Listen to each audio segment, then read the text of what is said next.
सिद्धार्णम् ॐ नमो आयर्याणम् ॐ नमो वज्रायणम् ॐ नमो लोय सर्वशाहुणम् ॐ नमो लोय सर्वशाहुणम्। आपने आपको आप में वर लिया, चेतना को स्वयं ही प्रखर कर लिया। वीतरागे प्रभु हे महावीर जिन, आदिनाथ प्रभु तुम हो तारण तरण। आपके द्वै चरण में विनम्र नमन, आपके द्वै चरण में विनम्र नमन। यस्य स्वयं स्वभावाप्ते प्रभावे कृष्ण कर्मणः, तस्मै संज्ञन रूपाय नमोस्तु परमात्मने, नमोस्तु परमात्मने। जय बोलिए अनंतानंद सिद्ध परमेश्वरी भगवान की, प्रथम तीर्थंकर श्री ऋषभनाथ भगवान की, धर्म तीर्थ शासनाक अंतिम तीर्थंकर भगवान महावीर स्वामी की, आचार्य भगवंत गुरु श्री पूज्यपाद स्वामी की, आचार्य भगवंत गुरु श्री विराट सागर जी गुरुदेव की, मम दीक्षा गुरु आचार्य भगवंत गुरु श्री विनम्र सागर जी गुरुदेव की, द्वादशांग निर्वाणी माता की।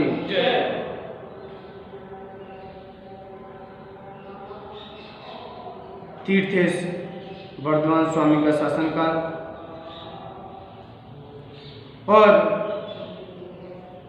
पूज्य आचार्य भगवंत की दिव्य देशना हम सभी लोग विगत दिनों से सुनते आ रहे हैं और उनकी चर्चा हमेशा भव्य जीवों को उठाने का कार्य कर रही है। इस संसार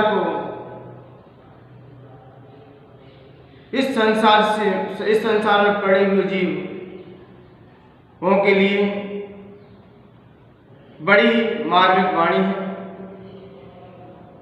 बड़ी मिठास युक्त वाणी है। शायद ऐसा लगता है कि पूज्य आचार्य भगवंत पूज्यपाद स्वामी अभी होते तो शायद ऐसा लगता कि उस आध्यात्मिक की गहराई को और कितना लिखते। ऐसी उनकी दिव्य वाणी। कल उन्होंने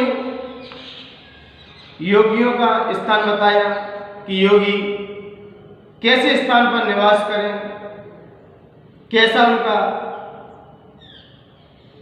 वास हो, कैसे स्थानों पर उनका प्रवास हो। क्योंकि जैसा हमारा स्थान होगा, जैसे हमारा क्षेत्र होगा, क्योंकि आचार्य भगवंतों ने भी कहा है द्रव्य क्षेत्र काल भाव, ये भी साधना में हेतु बनते हैं। ये भी हमारी आत्मा का अनुभव कराने में सहायक बनते हैं। तो इन द्रव्य क्षेत्र काल भाव का भी असर पड़ता है। तो कल क्षेत्र की बात आचार्य भगवंत ने कही कि जिस मोक्षार्थी को, जिस मुमुक्षु को यदि आत्मा की सिद्धि करनी है, उस आत्मा के नजदीक पहुंचना है, उस आत्मा का सन्निपात करना है, तो हमें निर्जन स्थान का भी चयन करना चाहिए।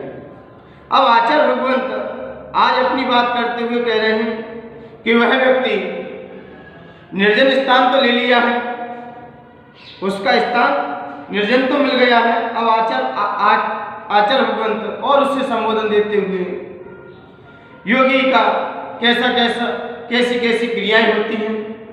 आइए पहले गाथा पढ़ते हैं, उसके तदुपरांत अपन जानने का समझने का प्रयास करेंगे। भ्रुवन्नपि न ब्रूते, गच्छन्नपि न गच्छति, स्त्रीकृतात्मतत्त्वस्तु पश्यन्नपि न पश्यति। आचार्य पूज्यपाद आज आचार्य भगवंत अपनी बात रखते हुए कह रहे हैं कि यह जीव स्वरूपनिष्ठ योगी की विशेषताएं क्या है और इसकी दृष्टि और दृश्य किस प्रकार से निहारता है, क्योंकि सम्यक दृष्टि आत्म तत्वज्ञानी आत्म प्रेमी वह व्यक्ति सिर्फ दृश्य को नहीं दृष्टि को बदलता है, दृष्टि को चेंज करता है। दृश्य कैसा भी सामने हो, लेकिन क्या करता है, दृष्टि घुमाता है। बस इसलिए तो वह सम्यक दृष्टि है। सम्यक दृष्टि कोई बड़ी बात नहीं, सम्यक दृष्टि सिर्फ अपनी दृष्टि को बदलता है और मिथ्या दृष्टि दृश्य को दोष देता है। तो यहाँ पर आज दृष्टि की विशेषता है। देखिए क्या कह रहे हैं आचार्य भगवंत कि जिसे आत्म अनुभव हो चुका है, जिसकी अंतरंग दृष्टि चेंज हो गई है, अब देखिए वह चर्चा भी करेगा, आपसे बोलेगा भी, आपसे बातचीत भी करेगा, सब कुछ करेगा, लेकिन उसकी दृश्य और दृष्टि में कितना भेद पड़ जाता है। देखिए उसकी दृष्टि कैसे कैसे हमें संकेत देती है। आचार्य भगवंत कह रहे क्या, भ्रुवन्नपि न ब्रूते, भ्रुवन्नपि न ब्रूते, बोलता हुआ भी, भ्रुवन अपि बोलता हुआ भी न ब्रूते, नहीं बोलता, बोलता हुआ भी नहीं बोलता। कौन? और गच्छन्नपि न गच्छति, गच्छ में होता है गम धातु से, गच्छ मूल शब्द बन जाता है, फिर उसके रूप चलते हैं, तो गच्छन्नपि न गच्छति, तो चलता हुआ भी नहीं चलता। स्त्री कृतात्म आत्म तत्व में स्थिर, स्त्री कृतात्म जो अपने आत्म तत्व में स्थिर है या स्थिर रहने वाला, तो वह देखता हुआ भी पश्यन्नपि न पश्यति, वह देखता हुआ भी नहीं देखता। जो आत्म तत्वज्ञ है, जिसे आत्मचिंतन आत्म अनुभव हो चुका है, वह व्यक्ति, वह सज्जन, वह महापुरुष, वह योगी बोलता हुआ भी नहीं बोलता है और चलता हुआ भी नहीं चलता है। और क्या कहा, पश्यन्नपि न पश्यति, और देखता हुआ भी नहीं देखता। क्या भेद है उसमें?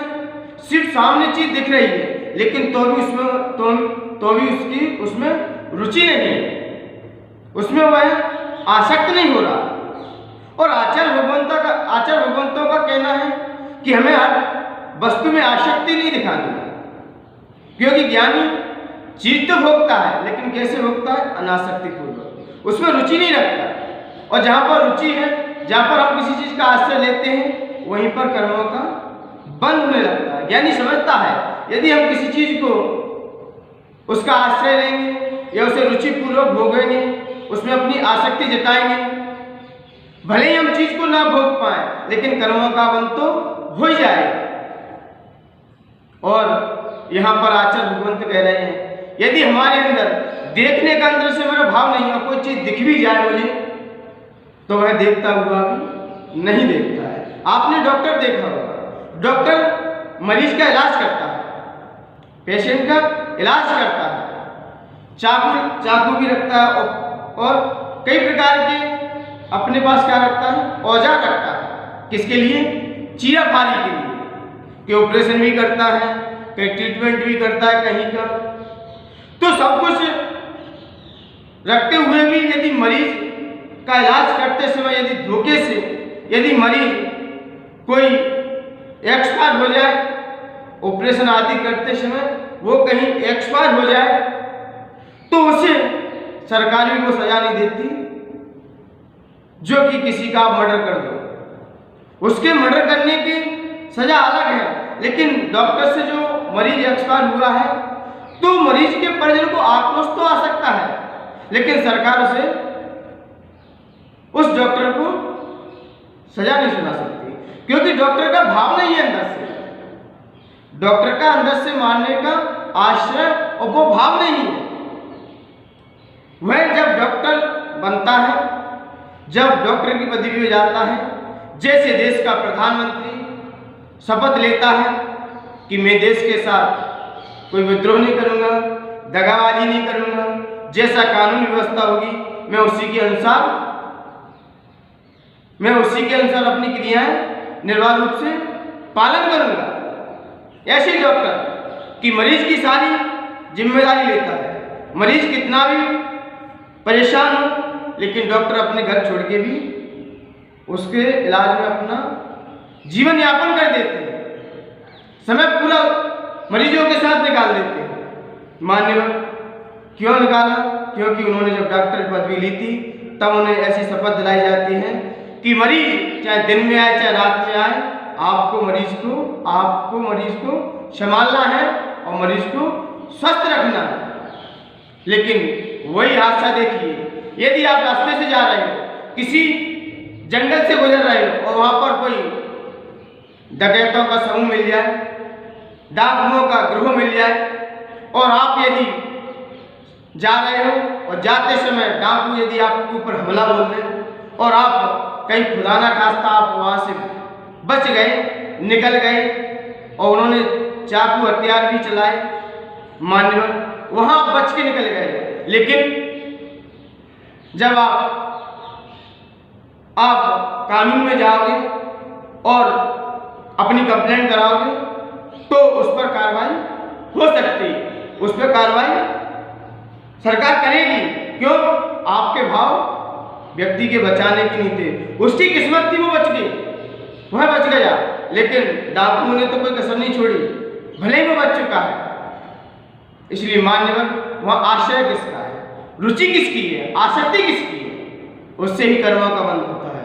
मान्यवर कोई भी हो, आचार्य भगवंत अमृतचंद स्वामी ने भी पुरुषार्थ सिद्धि उपाय में भी कहा है, यानी मुनराज अपनी कोई भी क्रिया यत्नाचार पूर्वक कर रहे हैं, देखकर चल रहे हैं, देखकर खा रहे हैं, देखकर सो रहे हैं और देखकर बोल रहे हैं, तो उन्हें कर्मों का बंध भी नहीं है, क्योंकि उनकी सारी क्रिया कैसी है, यत्नाचार पूर्वक है। क्या यत्नाचार पूर्वक है? उनके योग भी चल रहे हैं, लेकिन योग में अशुभ योग नहीं है। उनका योग कैसा है? शुभ योग है। मान्यवर बस हमारी क्रिया में यत्नाचार पूर्वक मुनराज क्रिया करते हैं तो उन्हें भी दोष नहीं लगता। और यदि प्रमादवश, यदि आलसवश यदि कोई अपनी क्रियाएं करते हैं, भले जीव न मरे, भले जीवों की हिंसा ना हो, लेकिन तो भी वे पाप के भागी कहलाएंगे, क्योंकि उनकी क्रिया में क्या है?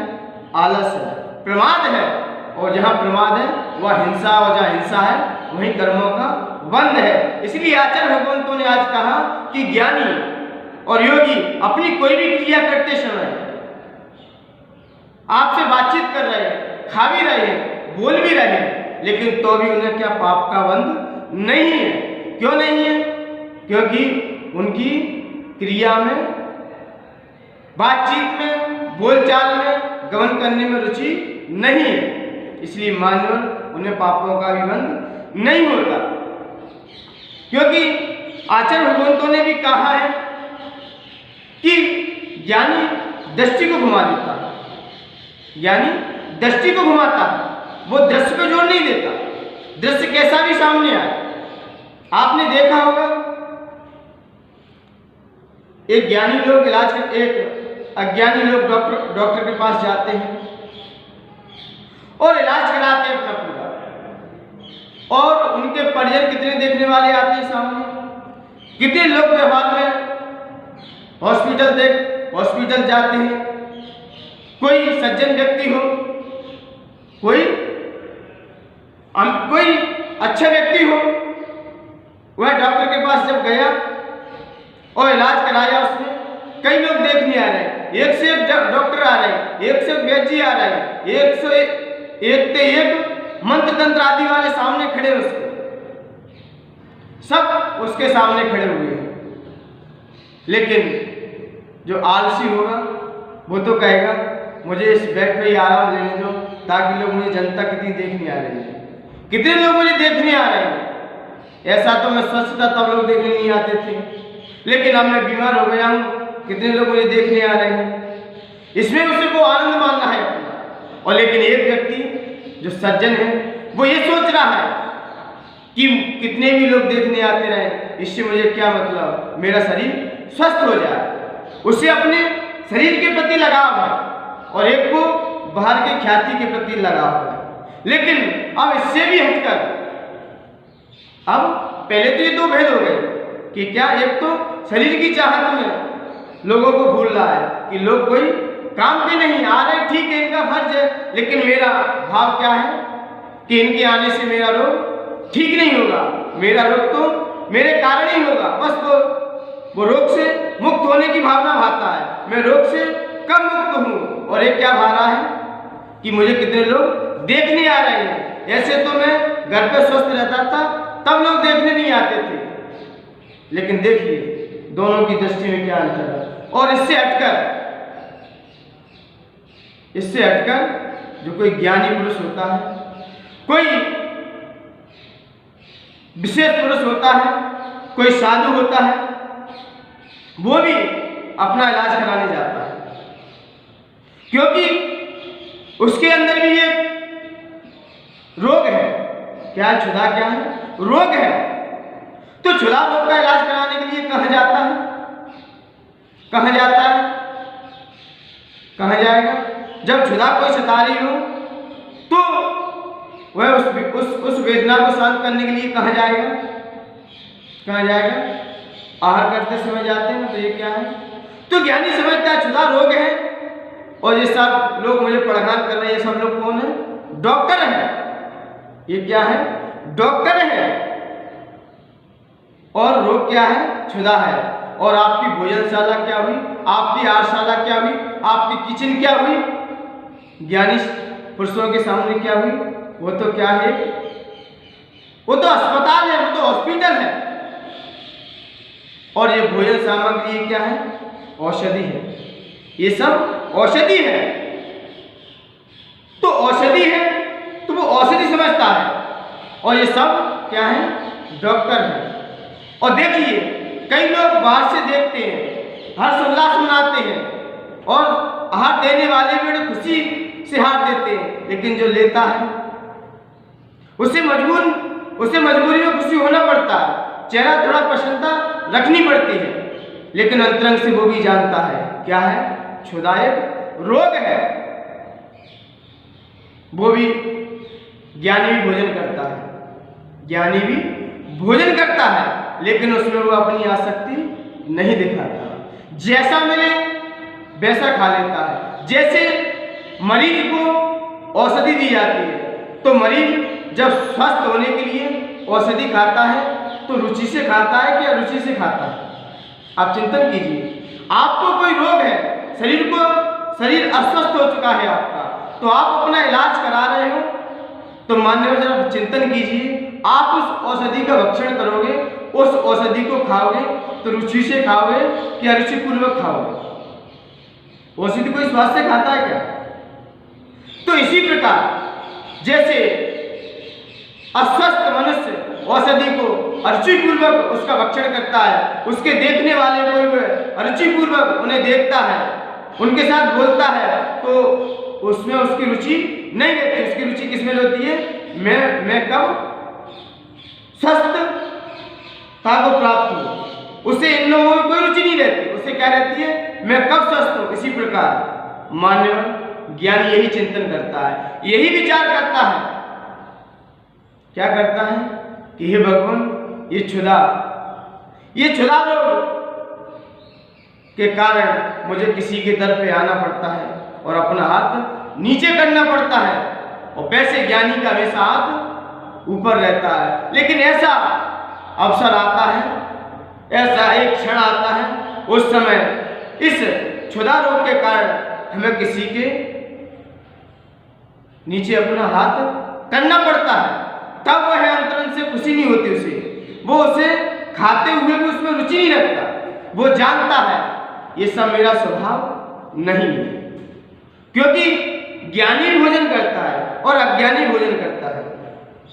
तो ज्ञानी भोजन करता नहीं है, ज्ञानी भोजन कराता है।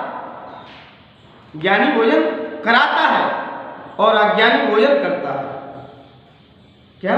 अज्ञानी भोजन करेगा और ज्ञानी भोजन कराएगा, यही तो अंतर है। क्योंकि ज्ञानी समझता है मैं भोजन नहीं करता हूँ, क्योंकि मैं भोजन करता हूँ तो कर्ता बुद्धि है, और जहाँ कर्ता बुद्धि तो वहाँ कर्मों का बंध तो अपने आप ही होगा।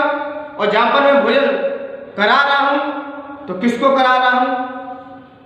तो यहाँ तो क्रिया कर्म कर्ता सब चेंज हो गए, यहाँ तो सभी कुछ चेंज हो गया, यहाँ कर्तापन ही हट गया, यहाँ तो मैं भोजन करा रहा हूँ। बस यही सोच है, यही दृष्टि का फेर है, यही दृष्टि में घुमा हुआ है। जब और देखिए दृष्टि ज्ञानियों कैसे कैसे घूमती है। ज्ञानी दृष्टि पे जोर नहीं देता, ज्ञानी दृष्टि को संभालता है। जब एक शिष्य दो शिष्य गुरु के पास रहते थे, गुरु के पास रहते थे, देखिए ये कथन है और ये आपको प्रेरणादायक भी कथन है, ये आपको शिक्षावर्धक भी कथन है। जब गुरुकुल में दो शिष्य पढ़ते थे और बड़े विनीत थे, बड़े सरल स्वभावी भी थे, लेकिन गुरु महाराज ने एक शिष्य को बुलाया और कहा और उन्हें समझाया, और समझाते समय एक शिष्य से प्रश्न पूछा। गुरुवर ने एक शिष्य से प्रश्न पूछा कि दिन कैसा है, क्या ये जगत कैसा है, ये संसार कैसा है। तब एक शिष्य बोला कि संसार तो बहुत बुरा है, बहुत ही बुरा है संसार। कि क्यों बुरा है? क्योंकि एक दिन आता है, दो रात्रि लेता है, दो रात्रि के बीच में एक दिन है, अंधकार ही अंधकार भरा है, हमें कहीं नहीं इसमें उजाला दिखाई दे रहा है। जब दो रात निकल जाती है तब कहीं जाके एक दिन की प्राप्ति हो पाती है, और फिर हमें कहीं जाके उजाला प्राप्त हो पाता है। जब ऐसा देखा सुना तो यह जगत उसे कैसा दिखाई दे रहा था? बहुत बेकार दिखाई दे रहा था। तब गुरु महाराज ने दूसरे शिष्य से पूछा, दूसरे शिष्य के पास जैसे ही प्रश्न आया उससे भी यही प्रश्न पूछा गया कि आपको यह जगत कैसा दिखाई दे रहा है, ये संसार कैसा दिखाई दे रहा है। तब दूसरे शिष्य ने कहा कि गुरुवर यह संसार, यह दिन बहुत अच्छा है, बड़ा सुहाना है, क्योंकि सुबह होते ही हम प्रभु भक्ति में तल्लीन हो जाते हैं, अपनी आत्मा का चिंतन करते हैं, उस आत्म तत्व को जानने का प्रयास ब्रह्म मुहूर्त में ही होता है, और उस ध्यान के माध्यम से हम अपने शरीर को भी ऊर्जा से भर लेते हैं। भगवान की ऊर्जा मुझे सुबह सुबह प्राप्त होती है, और सुबह मॉर्निंग वॉक करते हैं, और सुबह फल फूल बड़े सुहाने लगते हैं, बड़े खिलखिलाते हुए प्रसन्नता को देते हैं। ये प्रगति भी बड़ा श्रृंगार करती है। मान्यवर, उसने दूसरे शिष्य ने जब गुरु महाराज से कहा कि दिन तो बड़ा सुहाना है, सुंदर है, मुझे पात्रों को दान देने का अवसर मिलता है, गुरुओं की सेवा का करने का मुझे अवसर मिलता है और मुझे अपने जीवन में कुछ नयापन लाने का अवसर मिलता है, क्योंकि दिन के माध्यम से ही हम सारी क्रियाओं को कर लेते हैं। दिन के माध्यम से ही हम बहुत सारी चीज़ों को रख लेते हैं। और फिर उसने कहा कि दिन एक दिन आता है, क्या एक दिन आता है, दिन आता है तो बड़ा सुहाना लगता है, अच्छा लगता है। 2 दिन के बीच एक रात है। जब 2 दिन हो जाते हैं तब कहीं जाके एक रात मुझे प्राप्त होती है। अंधकार तो थोड़ा ही तो है, अंधकार तो थोड़ा ही है, लेकिन उजाला तो पूरा है। मान्यवर, बस यही दृष्टि का फेर है। हम जैसे होते हैं वैसे ही हमें बाहर की चीज दिखाई देती है। हम खुद खराब होते हैं तब हमें जमाना भी खराब दिखाई देता है। तभी तो आचार्य भगवंतों ने कविता में कहा है, सीधी सी एक बात का सीधा जवाब है, सीधी सी एक बात का सीधा जवाब है, गर हम खराब हैं तो जमाना खराब है। क्या? सीधी सी एक बात का सीधा जवाब है, गर हम खराब हैं तो जमाना भी खराब है। यदि हम ही अंतरंग खराब है तो ये जमाना भी हमें कैसा लगता है? बुरा लगता है, अंधकार लगता है, खाने के लिए दौड़ने के समान लगता है। लेकिन जमाना खराब नहीं है। हमारी सोच, हमारी दृष्टि में फेर है। हम जैसा सोचते हैं वैसा ही हमें दृश्य दिखने लगता है। दृश्य कैसा भी हो। जब गुरु महाराज ने फिर शिष्यों की परीक्षा की कि आप ये लड्डू लेके जाइए और जिसमें आपको गुण दिखाई दे आप सारे लड्डुओं को बांट के आइए। तो वह शिष्य गया नगर में। उसने सारे नगरवासियों को देखा,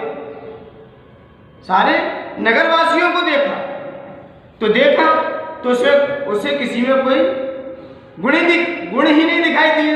सब में क्या गुण दिखाई दिए? सब में क्या दिखाई दिया उसे? अवगुण ही दिखाई दिए। कहीं इसमें ये कमी है, कहीं उसमें वो कमी है, कहीं इसमें ये कमी है। वो यही देखता रहा, वह हमेशा ऐसा ही देखता रहा। और सारे लड्डू आके उसने अपने गुरु महाराज के पास रख दिए कि मैं संसार में गया, मुझे किसी के अंदर कोई गुण ही नहीं दिखाई दिए, सबके अंदर मुझे क्या अवगुण दिखाई दिए।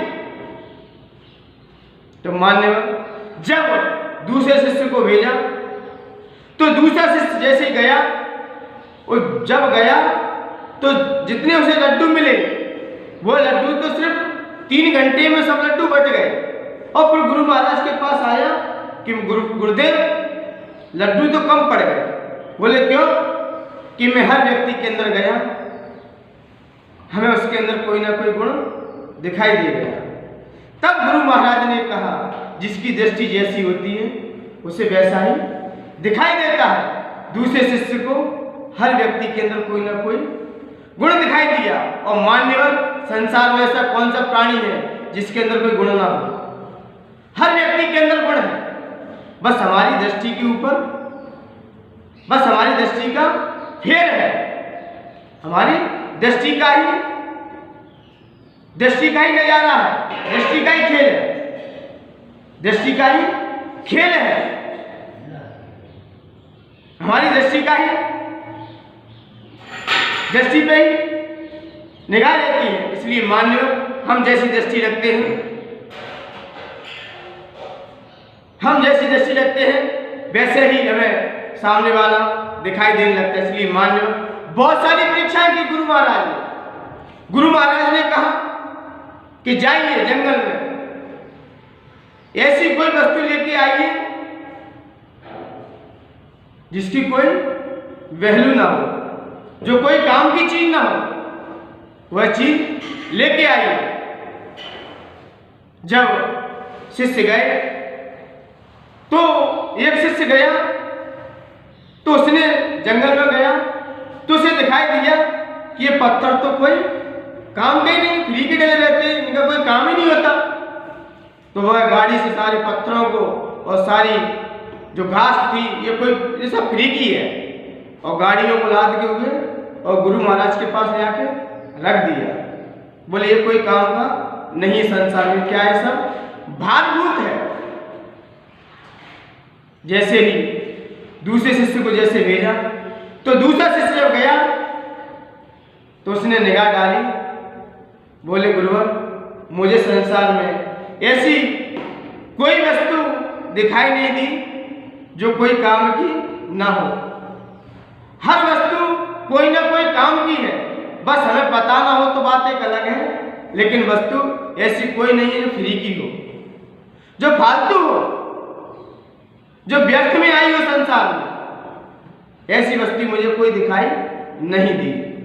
मान्यवर, यदि हमें किसी औषधि की, किसी पेड़ के बारे में औषधि की जानकारी ना हो, ये बात एक अलग है, लेकिन कोई ना कोई पेड़, कोई ना कोई औषधि के काम तो आता ही है। और पत्थर आप फ्री का समझते हो, जिस पत्थर को आप फालतू समझते हो, पत्थर भी कोई ना कोई काम का है। पत्थर यदि आपका मकान बनता है तो नींव भरते हो तो किससे भरते हो? उस पत्थर के माध्यम से ही भरते हो। वह पत्थर आपके मकान को भी कई वर्षों तक टिकाए रहता है और आप पत्थर को फ्री समझते हो। अरे संसार में ऐसी कोई चीज नहीं है जो कोई ना कोई काम ना आए।